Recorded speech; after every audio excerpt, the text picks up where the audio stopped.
बहुत स्वागत व्यूअर्स आपका। मैं हूं सौरभ शर्मा। आप देख रहे हैं आपका शो कॉफी पर कुरुक्षेत्र। कॉफी पर कुरुक्षेत्र वो प्रोग्राम है जहां हम आपको वो बताते हैं जो कोई और आपको नहीं बताता, वो अंदर की बातें जो कहीं डिस्कस ही नहीं होती, जो आप अंदर खाने नेताओं के बीच में, पत्रकारों के बीच में गपशप होती है, वो हम यहाँ सब खोल के आपको बता देते हैं। थोड़ी अंदर की खबरें, थोड़े किस्से, थोड़ी कहानियां, थोड़ी गॉसिप और थोड़ी मजेदार बातें हम यहां पर करते हैं। और हमारी एक ही शर्त है, छुपाना कुछ नहीं है, यानी आपको सब कुछ खुल्लम खुल्ला पता चलता है। मेरे मेहमान आज के प्रोग्राम में दीपक चौरसिया जी, रोज की तरह मैं स्वागत आपका एक बार फिर।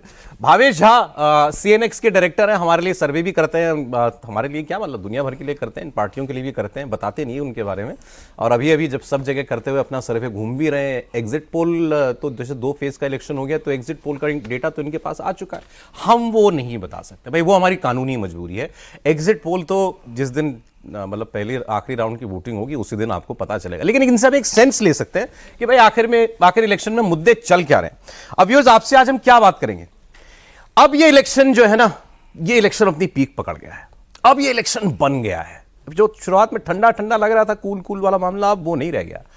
अब तो ये इलेक्शन ऐसा हो गया है कि हर पार्टी ने अपना डर्टी ट्रिक्स डिपार्टमेंट एक्टिव कर दिया है। यानी बिलो द बेल्ट जो मुद्दा उठाना है उठाओ, जिस पर जो चिपकाना है चिपकाओ। सच है कि झूठ है, किसे परवाह है। इलेक्शन में वही तो हो रहा है। किसी पार्टी के मैनिफेस्टो में लिखा था मंगलसूत्र, आ गया मंगलसूत्र। किसी ने लिखा था आरक्षण हटा देंगे, चल गए वीडियो। अब वीडियो बना करके अमित शाह के डाल दिए, किसने भी डाले हो, अब वो जगह जगह पहुंच गए। अब पुलिस पकड़ती घूम रही है अमित शाह जी को। आपने देखा ना जगह जगह, अरे भाई वो तेलंगाना के सीएम को दिल्ली पुलिस ने तलब कर लिया है कि आपने वो वीडियो सर्कुलेट किया था। तो अब क्योंकि ये इलेक्शन हो गया है करो मरो का, मैं क्यों कह रहा हूं करो मरो का इलेक्शन हो गया। सलमान खुर्शीद का एक स्टेटमेंट आपको बताता हूं आज का। उन्होंने कहा, मोदी जी ये क्या गिनती कर रहे हो, 300 पार 400 पार, जेल जाओगे, बहुत टाइम मिलेगा गिनती करने के लिए। अच्छा सर, ये ऐसे ही नहीं कह दिया गया है, ये मन में सबके है। फर्ज कीजिए मोदी चुनाव हार गए तो क्या होगा देश के अंदर। इधर तो सब तैयार बैठे हैं भाई काम लगाने के लिए, ऐसे ही बोलते हैं आम भाषा में ना। और इधर मोदी जी तो जेल में डाल ही रहे बेगड़ा बोल के, 2 मुख्यमंत्री जेल में कर ही दिए ना। वो कह रहे हैं भ्रष्टाचार जिसने रुपया खाया उससे तो मैं वसूलूंगा, उसको तो मैं जेल में डालूंगा। तब ये इलेक्शन ऐसा ही है। कोई पार्टी हार किसी बूते पर सहन नहीं कर सकती है और इसीलिए सबको चलाया जा रहा है चुनाव में। तो आज हम आपको बताएंगे इस इलेक्शन में क्या क्या हो रहा है। ये डर्टी ट्रिक्स डिपार्टमेंट किस किस पार्टी ने खोले हुए हैं, वहां अंदर क्या क्या कांड होते हैं, क्या क्या सोचा जाता है और उसको इंप्लीमेंट कैसे किया जाता है। दीपक जी के पास तो बहुत किस्से होंगे ऐसे, बहुत है पार्टियों ने क्या क्या कांड किए। बहुत है पर कुछ बता, अब क्या बोलूं मैं। सौरभ आप बुलवा ही देते हैं, ऐसी बातें बुलवा देते हैं भावेश कि मुझे लगता है कि इनके शो के बाद मेरी पत्रकारिता खत्म है, द एंड। अब मुझे बताइए, अमित शाह का वीडियो जो था, आरक्षण का मुद्दा कांग्रेस पार्टी ने बनाने की कोशिश की कि बीजेपी वाले आएंगे तो ये संविधान बदलेंगे, आरक्षण को खत्म कर देंगे, SC ST OBC का इलेक्शन खत्म कर देंगे, आरक्षण खत्म कर देंगे। अब ये एक बात अगर गांव में घुस गई है कि मोदी आरक्षण खत्म कर देगा तो समझिए तो निपट गया मामला फिर तो। इसीलिए तो खतरे की घंटी बजाई और इसीलिए गृह मंत्री ने आज बकायदा फेक वीडियो भी दिखाया और यह भी दिखाया कि उन्होंने क्या बोला था। दरअसल उन्होंने माइनॉरिटीज को, जो अल्पसंख्यकों को जो आरक्षण दिया जा रहा है, मुसलमानों को, उसके बारे में बोला था। आज वो दोनों वीडियो उन्होंने गुवाहाटी की प्रेस कॉन्फ्रेंस में बताए। लेकिन मैं एक बात कहना चाहूंगा सौरभ, और आप अपनी बात कंप्लीट करें। मेरे तीसरे मेहमान आ गए, सुधांशु मित्तल जी हमारे साथ हैं। सुधांशु जी बहुत स्वागत सर आपका, बहुत स्वागत। इनके पास जो राज है किसी के पास नहीं है। आज सारे राज खुलवाए, आज हमने इसीलिए सुधांशु जी को इन्वाइट किया। सुधांशु जी मेरे इस प्रोग्राम में पहली बार आ रहे हैं। जी दोपहर में तो मुलाकात हुई आपसे। हाँ। सर, प्रोग्राम में कॉफी पर कुरुक्षेत्र। हाँ मुझे पता है। एक ही शर्त होती है सर इस प्रोग्राम की, खुल के बात होगी, छुपा नहीं सकते। यू आर अंडर ओथ कि मैं कुछ छुपाऊंगा नहीं, कसम खाइए मैं कुछ छुपाऊंगा जरूर, कुछ नहीं छुपाएंगे। तो ठीक है, आप टॉपिक बताता हूँ इनको। हाँ। फिर सर आज टॉपिक ये है, ये पार्टियों का जो डर्टी ट्रिक्स डिपार्टमेंट है ये कैसे काम करता है। राज को राज ही रहने ना, आज कोई राज नहीं। आज तो आपको बताना, इन्होंने बहुत चुनाव लड़वाए, प्रमोद महाजन जी के जमाने से सुधांशु जी ने देखा है सब पार्टियां कैसे काम करती हैं, अंदर से जानते हैं। वॉर रूम का कॉन्सेप्ट इस देश को अगर किसी ने दिया है तो हमारे सामने बैठे हुए हैं कुर्ते में। हाँ बिल्कुल सही है। तो वॉर रूम क्रिएट ही इन्होंने किया। तो उसी वॉर रूम में होते होंगे। दीपक जी ने बहुत देखा है, मैंने बहुत देखा है वॉर रूम, बहुत देखा है। वही 3-4 लोग ऐसे बैठते होंगे जिनका उल्टे कामों में दिमाग चलता होगा। नहीं 3-4 नहीं, कई बैठते हैं। अच्छा। और मतलब आप ये कॉल सेंटर तो बाद में शुरू हुआ है ना, पहले पूछा ना। लगे रहते थे, फोन लगी रहती थी। और मैं उस जमाने के कॉल सेंटर की बात कर रहा हूँ जब सिर्फ लैंडलाइन होती थी। मैं मोबाइल फोन तो आए नहीं थे, मोबाइल फोन तो 96 के आसपास आए। 96 में मोबाइल खोद खोद के निकालते होंगे, बिल्कुल इस आदमी के बारे में पता करो, इसके बारे में पता करो। वो पहले तो ये भी होता था ना, जो वीवीआईपी होते थे ना, वो 198 जो है उनके नंबर पे सीधे बस करता था। जैसे प्राइम मिनिस्टर अगर किसी से बात कर, नरसिम्हा राव किसी से बात करना चाहते हो तो उनके टेलीफोन पे घंटी जाती थी कि फलाने वीवीआईपी आपसे बात करना चाहते हैं, और रैक्स भी लगा होता था। तो हमने तो वो वॉर रूम देखी। रैक्स वाला सिस्टम अलग था बिल्कुल। रैक्स एक वीवीआईपी टेलीफोन कॉल होता था जिसका एक्सचेंज जो है सिर्फ वीवीआईपी के बीच होता था, और उसको बड़ी से बड़ी इंटेलिजेंस एजेंसी इंटरसेप्ट नहीं कर पाती थी। अब जैसे एक चीज, अब वो आपको कर्नाटक वाला कांड पता है ना, वो एच.डी. देवेगौड़ा के जो पूर्व प्रधानमंत्री है, उनका पोता कितना बड़ा खिलाड़ी निकला, क्या किया उसने, उसके 2-3 हजार वीडियो घूम रहे हैं भाई मार्केट के अंदर। एमपी है, चुनाव लड़ रहा है, उसका तो इलेक्शन हो गया। अब भाई ने वीडियो बना करके पेन ड्राइव में रखे हुए थे। पेन ड्राइव, अब जो कहानी अभी तक सामने आई, देखिए मैं ये नहीं कह सकता कि इसमें कितनी सच्चाई, जो कहानी अब तो सब जगह फ्लोट कर रही है कि उसका अपने ड्राइवर के साथ झगड़ा हुआ, 15-20 साल पुराना ड्राइवर था। ड्राइवर ने फोन में से कॉपी मारे सारे वीडियो, पेन ड्राइव बनाई, और पेन ड्राइव जा करके बहुत ड्राइवरों ने कांड किया भाई, बहुत ड्राइवरों ने। वो ये कह रहा है दिल्ली में ये कांड बहुत ड्राइवरों ने किया है। एक बड़े मशहूर वकील हैं, उनका अपने स्टाफ से इसी बात का झगड़ा हुआ कि भाई तुम पैसे जो है उसने मांगे होंगे, उन्हें नहीं दिए होंगे। तो वो सीसीटीवी लगा रखा था उन्होंने, उसने उसकी रिकॉर्डिंग लीक कर दी, सबको पता है क्या हुआ था। तो ये जो बहुत दिन तक नैतिकता को चलते हुए वो कुछ बोले नहीं, लेकिन अब तो वापस बहुतों को बहुत कुछ बनाने की बातें कर रहे थे उसमें। हाँ, उसमें तो आजकल तो अपने पूरे उसमें शबाब में है वो।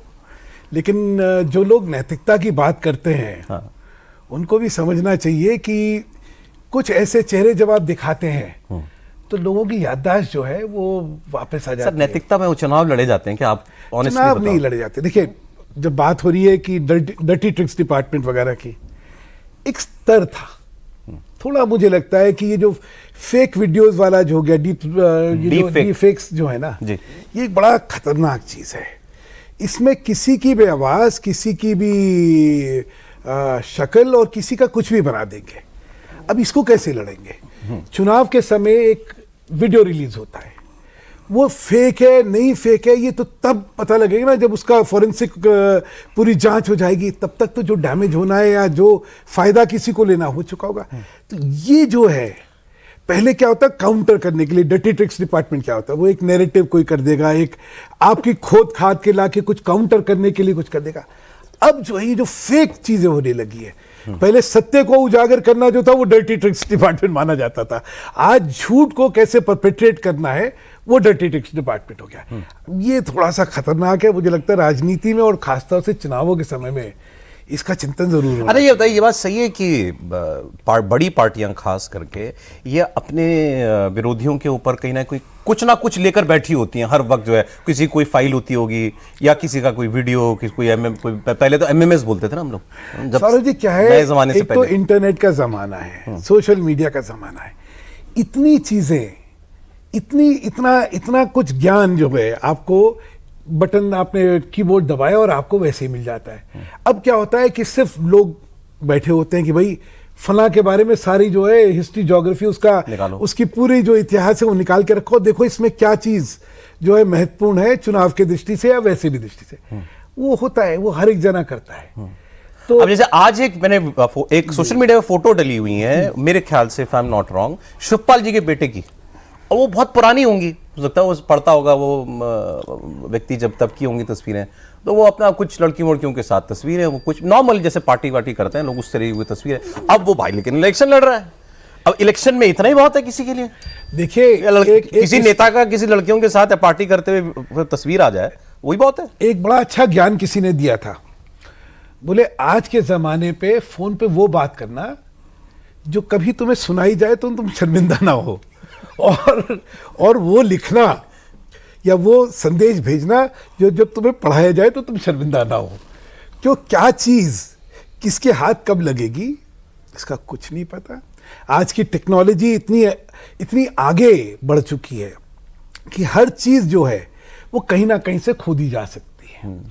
तो पब्लिक डोमेन में कोई भी चीज खेल के नियम भी बदल गए हैं और न्यू टेक्नोलॉजी को मद्देनजर रख अब आपको सोच इस गेम के रूल्स हैं, there are no rules, there are no rules, there are no rules, absolutely no rules.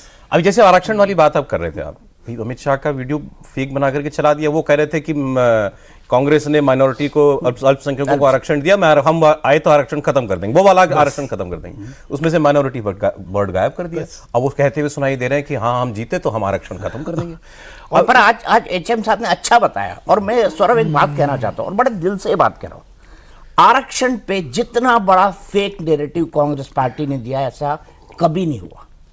मैं सच बोलूं तो आधे लोगों को पता नहीं होगा। मैंने कल ही कहीं कुछ वीडियो देख रहा था, तो उसमें एक वीडियो है, राहुल गांधी ओबीसी पत्रकार ढूंढ रहे, हाँ, वो बोल रहे कि ओबीसी पत्रकार कहाँ है, संपादक कहाँ है, सबके सरनेम पूछते थे सर। हाँ, मैं हूं ना, मैं सामने बैठा हूं। 2004 में मुझे ही डीडी से माननीय राहुल गांधी जी और उनकी पार्टी ने निकाल के बाहर किया था। मैं डीडी का हेड था, मैं ओबीसी पत्रकार था, तब उनको नहीं दिखाई दिया। आज वो ओबीसी पत्रकार ढूंढ रहे। ये सबसे बड़ा फेक नैरेटिव है ओबीसी वाला। मैं सच बोल रहा हूं, राहुल गांधी, उनके कोटरी के जो लोग हैं, ज्यादातर राज्यसभा सांसद, उनमें से ज्यादातर को ये नहीं पता होगा कि उत्तर प्रदेश में कौन सी बड़ी टॉप 20 ओबीसी की जातियां हैं। एक सोशल इक्वेशन की बात तो वो 20 ओबी की जातियां बता दे। तो राहुल गांधी छोड़े, उनके आसपास के लोगों को भी नहीं पता होगा। राहुल गांधी के बारे में तो कोई टिप्पणी करना ही नहीं चाहता। अब जयराम रमेश जी से पूछ लीजिए, जो डिफेक्टो कांग्रेस प्रेसिडेंट है, केसी वेणुगोपाल साहब, जो पूरी कांग्रेस चलाते हैं राहुल गांधी के बिहाफ पर, उनसे आप 5 कास्ट पूछ लीजिए नॉर्थ इंडिया की, वो बता दें ओबीसी की, तो मैं अपना नाम पलट दूंगा।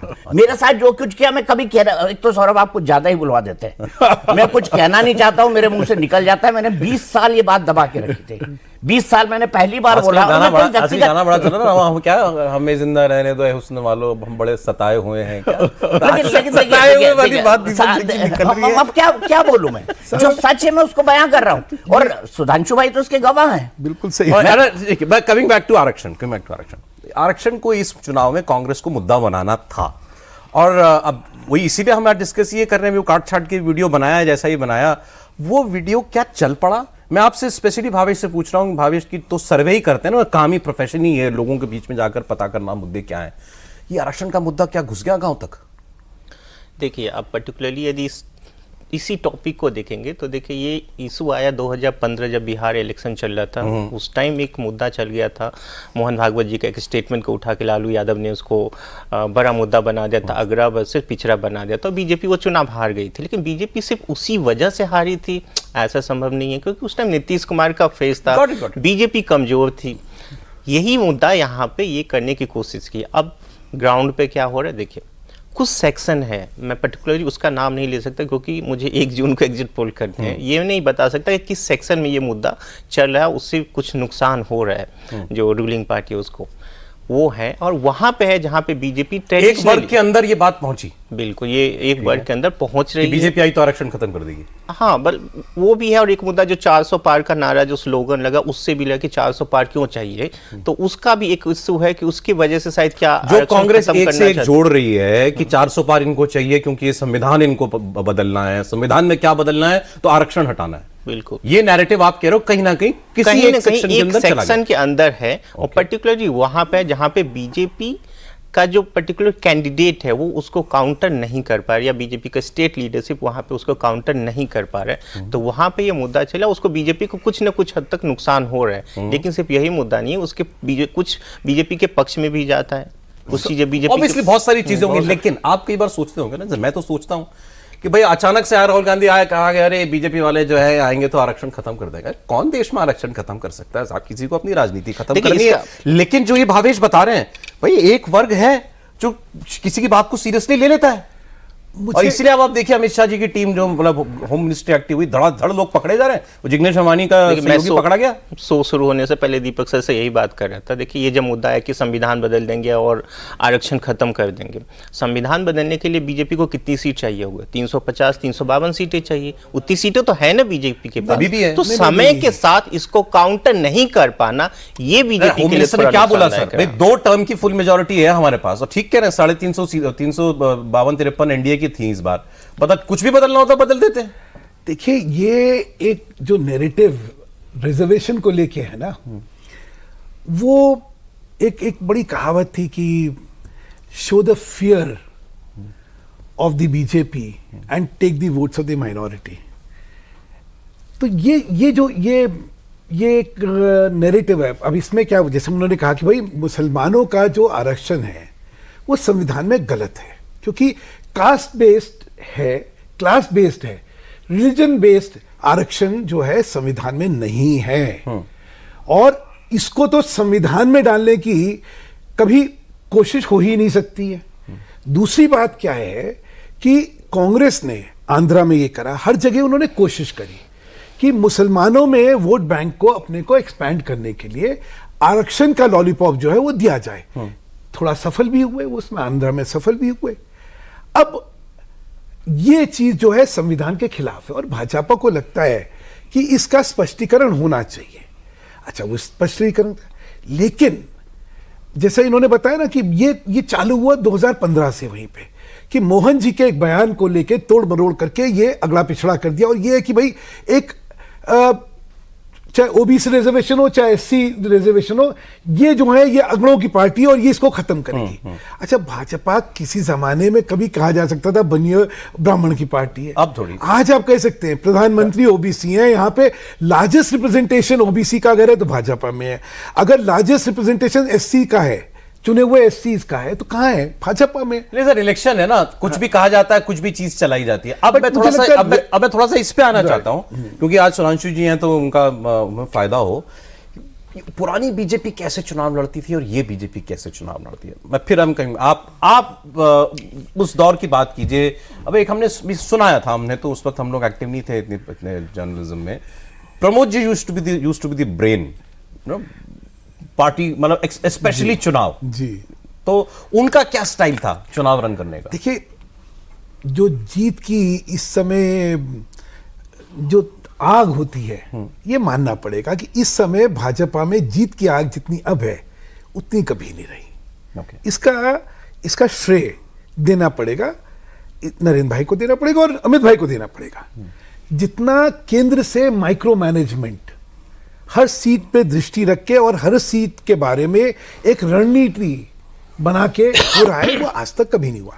उसका कारण भी है कि पहले जानकारियां जो थी उस तरह की कभी होती नहीं थी। इंटरनेट एज भी तब नहीं इंटरेस्ट नहीं था। अच्छा, नया नया तो 99 में चालू हुआ, 2004 में माइक्रो मैनेजमेंट का कॉन्सेप्ट चालू हुआ, 2002 से इनफैक्ट भाई कॉन्स्टिट्यूएंसी की प्रोफाइलिंग करी जाए, हर कॉन्स्टिट्यूएंसी की सोशल प्रोफाइलिंग करी जाए, कास्ट प्रोफाइलिंग करी जाए, मुद्दों की प्रोफाइलिंग करी जाए, स्प्लिट वोट जो एक बड़ा वेपन है चुनाव का कि भाई जो वोट मुझे नहीं आ रहा है उसका विभाजन होना चाहिए, ये सब तब चालू हुआ। लेकिन आज के दिन इतनी जानकारी और इतना रणनीति के हिसाब से जो आज भाजपा का, अब जब जैसे पन्ना प्रमुख वाला है कि हर परिवार को एक टारगेट करो कि इस परिवार पे कौन सा कार्यकर्ता हमारा लगेगा और फिर उस कार्यकर्ता का मॉनिटरिंग करो कि ये वो उस परिवार से संपर्क करा नहीं करा, क्या बात है। तो ये जो जिस लास्ट माइल तक जो आज केंद्र के स्तर पर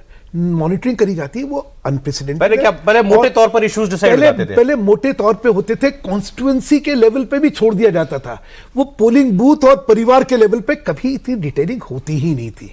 जो आज के दिन, जैसे मेरा पन्ना प्रमुख, एक बड़ा रेवोल्यूशनरी कॉन्सेप्ट है। और ये आज केवल भाजपा में है या और पार्टी ने कॉपी किया है? भाजपा के पास संगठन बहुत बड़ा है और संगठन जो है वो लास्ट माइल तक रीच रखता है। बाकी किसी क्या, नेता बहुत है, नेताओं के फॉलोअर्स बहुत है, लेकिन संगठनात्मक तरीके से इतना संगठित रूप में कोई राजनीतिक संगठन है ही नहीं। कम्युनिस्टों का होता है लेकिन उनकी देश भर में प्रेजेंस नहीं है, उनकी पॉकेट्स है। राष्ट्रीय स्तर पर जो संगठन है वो भाजपा के पास है। आज एक और बताऊं मैं, देखिए, हर डिस्ट्रिक्ट के अंदर जब कार्यालय अपना बन जाता है तो आपके पास साधन आ जाता है इस सारी कल्पना को कार्यान्वित करने के लिए। वो कांग्रेस कहती है ना कि ये इतना पैसा क्यों चाहिए भाजपा को, इन्होंने हर जगह अपने विशाल बड़े बड़े भव्य कार्यालय बना लिए। सौरभ जी, एक मैं अपना अनुभव आपको और बतला दूं। पैसे से अगर चुनाव जीते जाते ना तो कोई सरकार बदली नहीं जाती। पैसे से चुनाव नहीं जीते जा सकते। ये एक ऐसा पैसा किस काम आता है? देखिए, पैसा क्या होता है, आप प्रचार प्रसार में करते हैं, संगठनात्मक व्यवस्था की सुचारू रूप से आपकी सारी व्यवस्था चलती रहे, उसके लिए ये तो आप वो धन यूज लगता बता है। रहे हो जो हमको मालूम है, जो नहीं मालूम वो वाला यूज बताइए मैं पैसे आपको का। बता रहा हूं, वो मैं उसको मिसनॉमर मानता हूं। हाँ। आप अगर सोचे ना कि कॉन्स्टिट्यूएंसी में एक वर्ग है, उसको पैसा दे दिया और वो वोट दे देगा, पैसा ले लेगा, वोट नहीं देगा। ये दिल के खुश रखने को गालिब या ख्याल अच्छा है इसलिए पैसा खर्च कर दो, वो अलग होता है। लेकिन वाकई चुनावों की हार जीत जो है पैसे से नहीं होती। नेता तो खरीदे जाते हैं। नेता को अब खरीद के मैं आप- सीधे नहीं कहूंगा कोई मेरे पर केस कर देगा अभी, लेकिन जितने उम्मीदवार पलट रहे हैं दूसरी पार्टियों के, किसी ने फॉर्म गलत भर दिया है। आप अपवाद देखना चाहते हैं या व्यवस्था देखना चाहते हैं?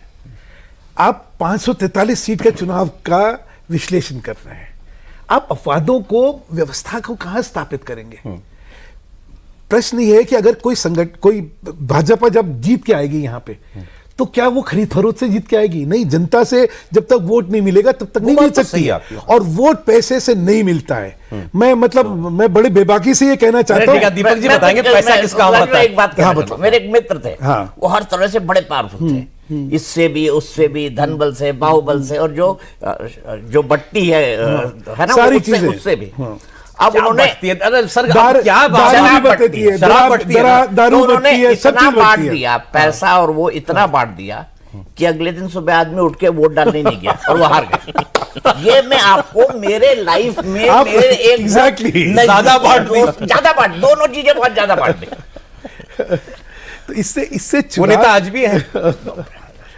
अब पूछना मत कौन सी पार्टी में है। प्लीज प्लीज भावेश, मेरे लिए बड़ा तुम, आप सौरभ बहुत बुलवा देते हैं। नहीं ये तो अब चलिए खैर, बट सौरभ, उस सीट इसलिए- पे बड़ी नजर है भाजपा की, वही नेता है ना। पता नहीं नहीं वो नहीं। लेकिन मैं एक बात आपको कहना चाहता हूँ, ये जो रिजर्वेशन वाली बात बोली ना, ये जो भावेश छुपा रहे हैं, लेकिन मैं बता रहा हूँ, एक दलित मुस्लिम कॉम्बिनेशन है जिसके बारे में बड़ी बात की जाती है, और मोटे तौर पे ये माना जाता है कि ये बीजेपी के खिलाफ जाएगा, और मुसलमान और दलित मिलकर वोट डालता है, और जय भीम जय मीम का तो नारा। मुसलमान तो खिलाफ है ही। हाँ, तो अगर और उसका दलित दलित को जुड़ जोड़ना जाएगा, है उसमें। हाँ, तो इसीलिए ये संविधान, वो ये आरक्षण, ओबीसी, राहुल गांधी संविधान की कॉपी लेके जा रहे हैं आजकल सभा और में। आरक्षण भी, दोनों।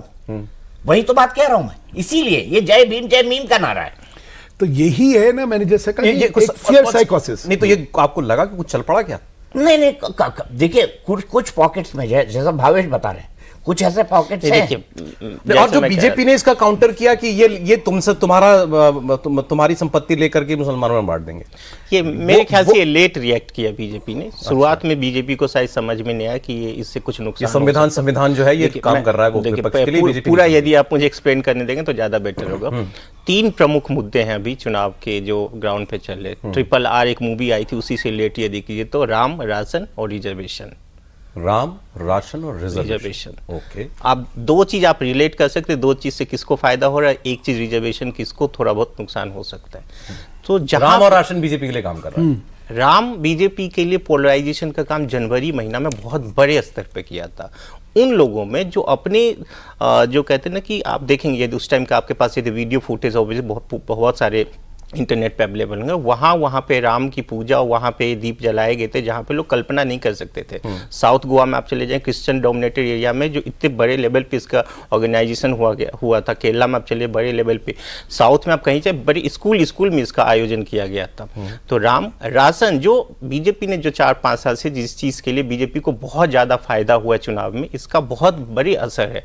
आप देखिए, शहर में बैठे हुए हो सकता है कि हम लोगों को पता नहीं चले कि 5 किलो या 10 किलो राशन से क्या होता है, लेकिन गांव में जो बैठा है उसके लिए राशन बहुत बड़ा मुद्दा है। बहुत और बड़ी- राशन पहुंच रहा है, बिल्कुल पहुंच रहा है, और डिलीवरी हो रहा है, और बिना किसी भेदभाव के डिलीवरी बिना हो रहा है। भ्रष्टाचार के। बिना, तो मैं वो आपको एक बहुत बताता हूं बड़ा- मनरेगा में क्यों फायदा नहीं मिला।